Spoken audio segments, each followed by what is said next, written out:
I studied law. It's a bit sad to say. In order to pursue a successful career, many law students would start to prepare for exams since the third or even the second year in the university, either for graduate program or for state exams such as lawyer, prosecutor, etc. Seeing those people studying in a library, I don't think they enjoy what they are doing. I wondered if this was what I wanted. I did military service after graduation. After leaving the army, I also started to study for the exams and worked in a restaurant part-time.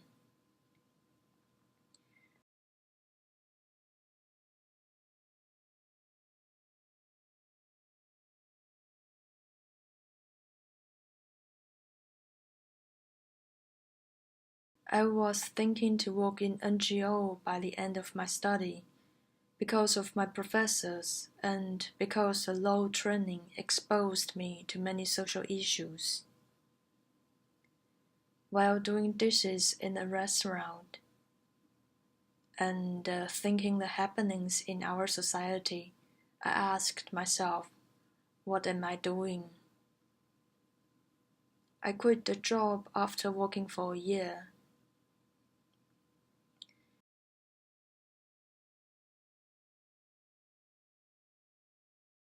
Then I started to search for NGO job. The job vacancy in this field was very few.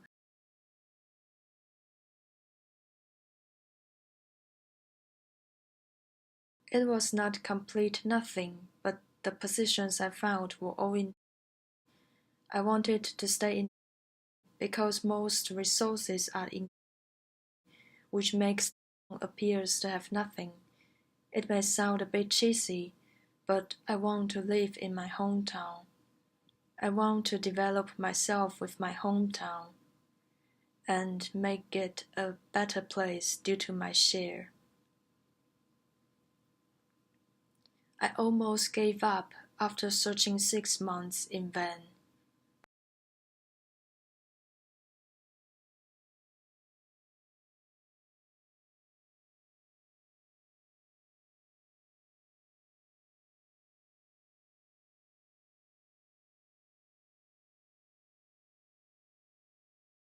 Then I was invited to work for an organization and finally stepped into the field of NGO.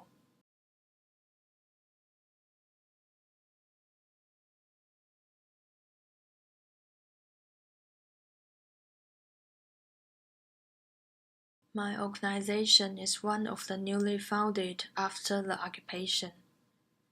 Protesters have been divided in opinions when the occupation dismissed.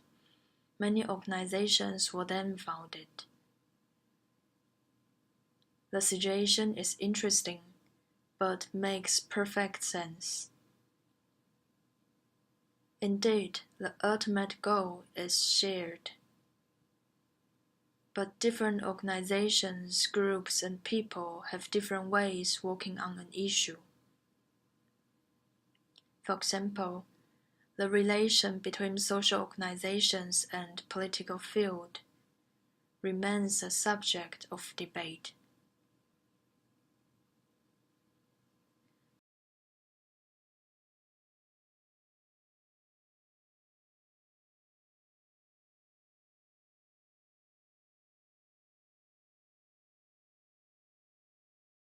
My organization was launched by protest representatives of the occupation. It gets most attention and undertakes most critiques. When I joined them, I feel like a Class A player in minor league suddenly being recruited to major league. All my colleagues are star players. As an NGO novice, I was confused about what I could contribute. I wasn't sure if I was qualified.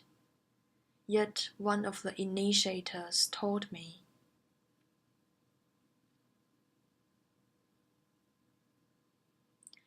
that their goal was to lower the threshold of democratic participation.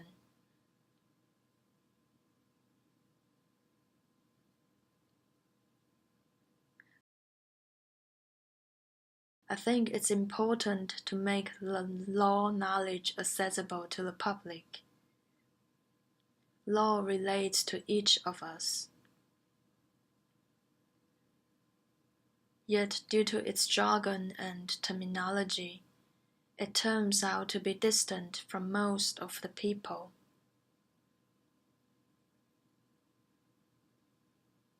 I joined them to change the situation.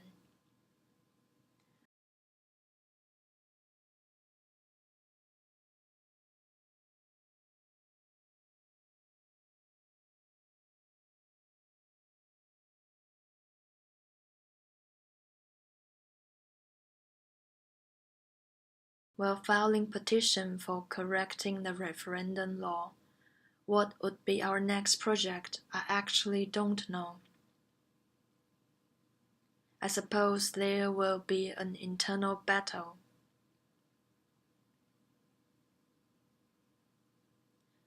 What does it mean to lower the threshold of democratic participation?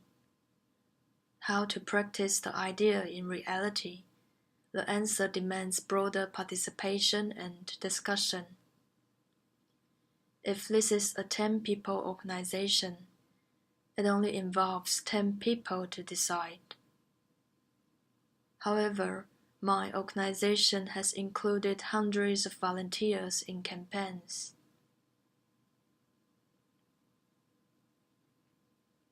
There was never an NGO operating in this way.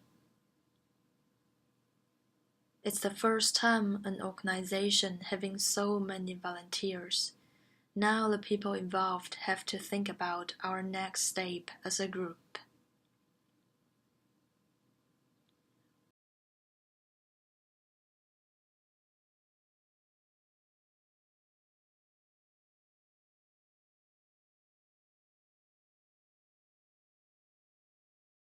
More participants demand more time and effort in communication.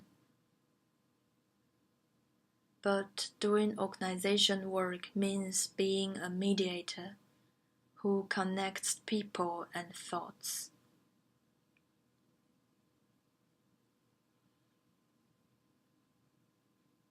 It takes more to communicate with so many people, but it's definitely worth.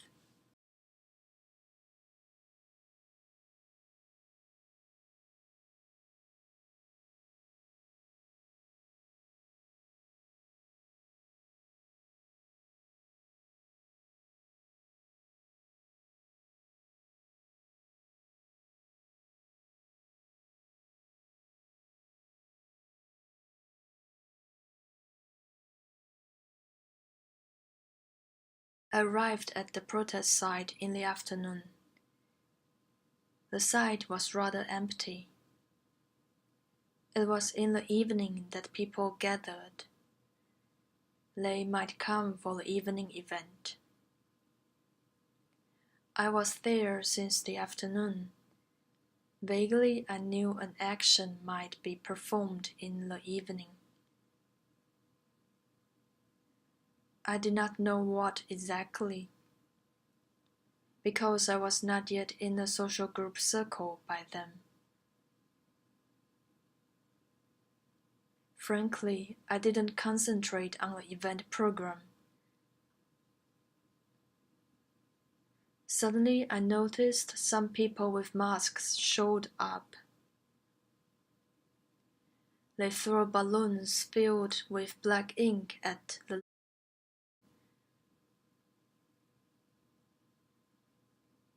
A commotion seemed to break out at the front. Somehow I had the feeling that the action was performed. I ran forward to have a look, and found people were striking the metal entrance gate. Somehow I didn't think much before entering with other people.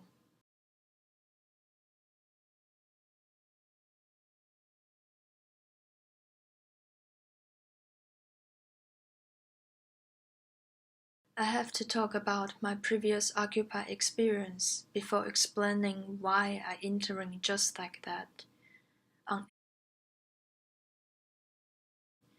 Due to an expropriation case, the forecourt of the was occupied for one night. I was there, but more as an observer than as a participant. Regarding the case, I consider the occupation justifiable, yet the wall of the is made of glass. If protesters had broken the glass wall and had entered I wouldn't have been comfortable with the situation. Maybe because I studied law, and maybe because I wasn't involved in a campaign. I wasn't sure if I could accept that people broke into a government building. However, 6 months later, when the Occupy action against the trade deal took place, I can't explain why, I just felt I should join the action without second thought. I didn't encounter obstacle because the police were busy getting the one beside me. I simply skipped them. Besides, the police outside were limited, and they didn't have experience in dealing with a storm. The situation was out of their control. Because I wasn't involved in the planning of the action, I didn't know what to do after entering the courtyard. I ran around without knowing the next step. It was a raid. Not only to the police, but also to myself. Then I was in front of an entrance to the building, where I encountered many police. They formed a police line. We were about 20 to 30 people.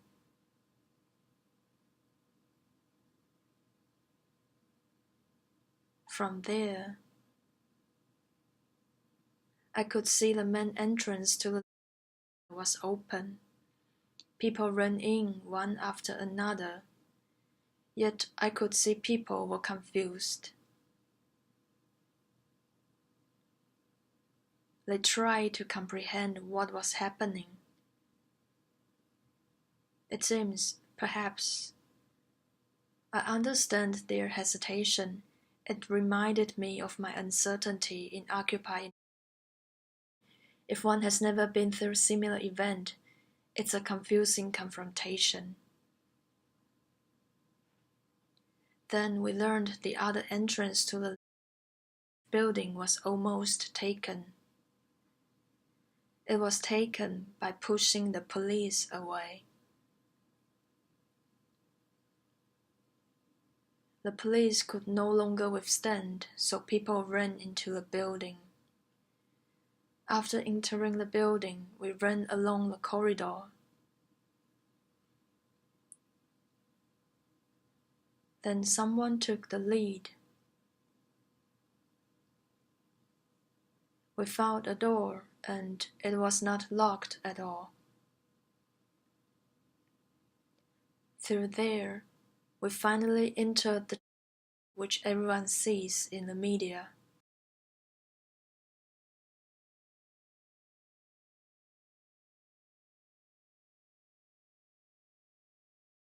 When I said I didn't think that much, I mean I did not think tactically about what might be achieved. But I knew occupation was a means of protest.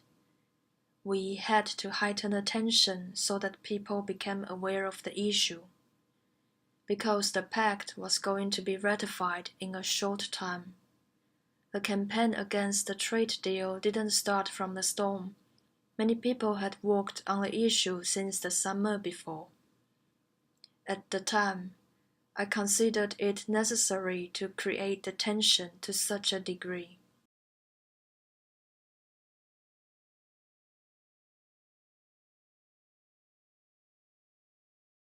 The issue of the trade deal can be considered from two aspects. First, the relation between China and us is very special, which makes many people anxious about the policy of the current ruling party.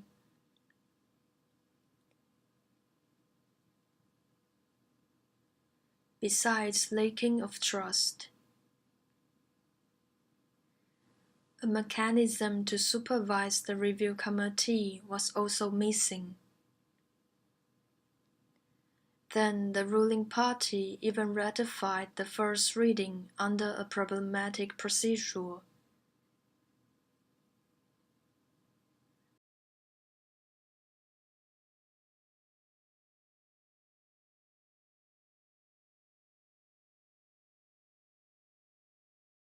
Second, against the trade deal also reveals the situation that young people's future is far from promising.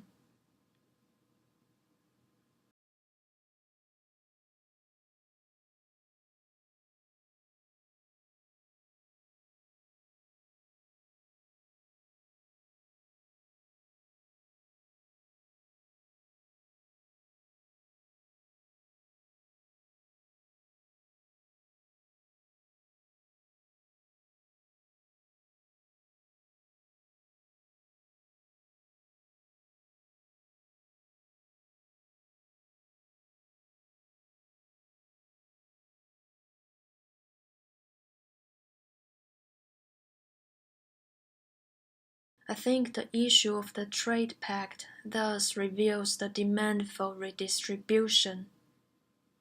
It also shows generation conflict over how to arrange the society.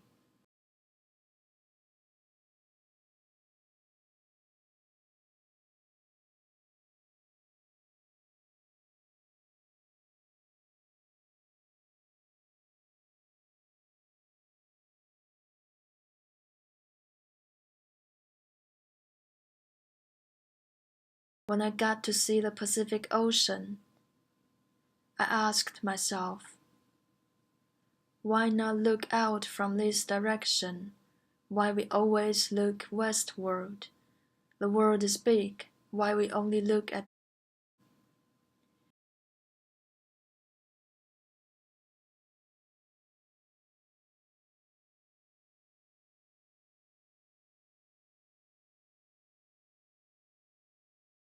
Speaking of internationalization, it's common to say it is irresistible in a globalized world, and we have to give up leftist model as a compromise regarding people's dignity and basic rights.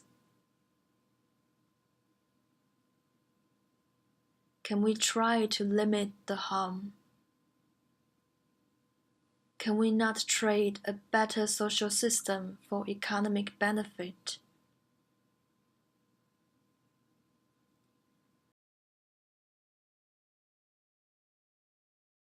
But also the chance of having a better social system.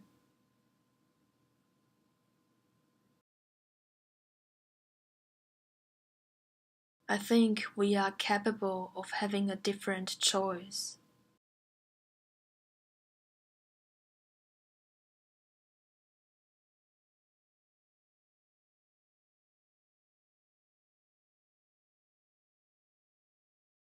I stayed at the only for the first 2 days.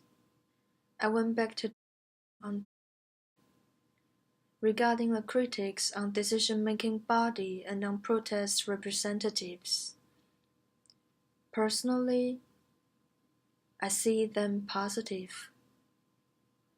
No one expected that Occupy could be a success. It was rather an achievement that a group of people were able to handle the situation, since the movement to amend the Assembly and Parade Act, those who made statements and lead the occupation, started to work with each other and train themselves in various campaigns. During the process, they came up with certain pattern of cooperation. It was this energy and understanding that helped them handle the situation in a short time. It was not surprising if other people found it difficult to integrate. Even though the so-called leaders wanted to include more people in developing protest strategy. I see this as a common dilemma in every social campaign. As an initiator, I'd like to have as many participants as possible. On the other hand, I'm not sure to what extent should I include people in making decisions. It's actually a common situation. We'd like to know people better before cooperation, such as their motivation and expectation in joining a campaign. To be honest, I do not think that trust can be developed in short time, especially in that such a tense protest situation.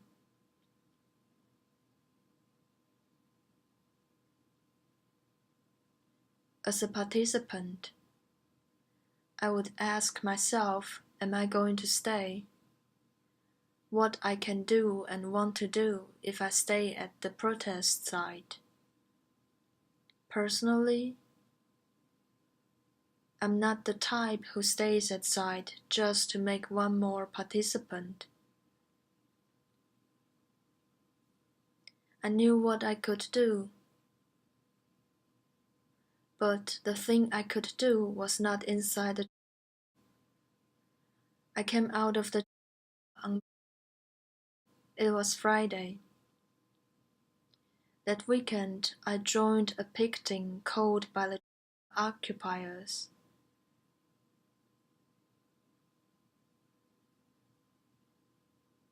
We picketed the ruling party's city headquarters. Then we organized a one-week open forum. Then followed a big demo parade with 500,000 people participation. It's difficult to estimate the actual effect brought by these joint events.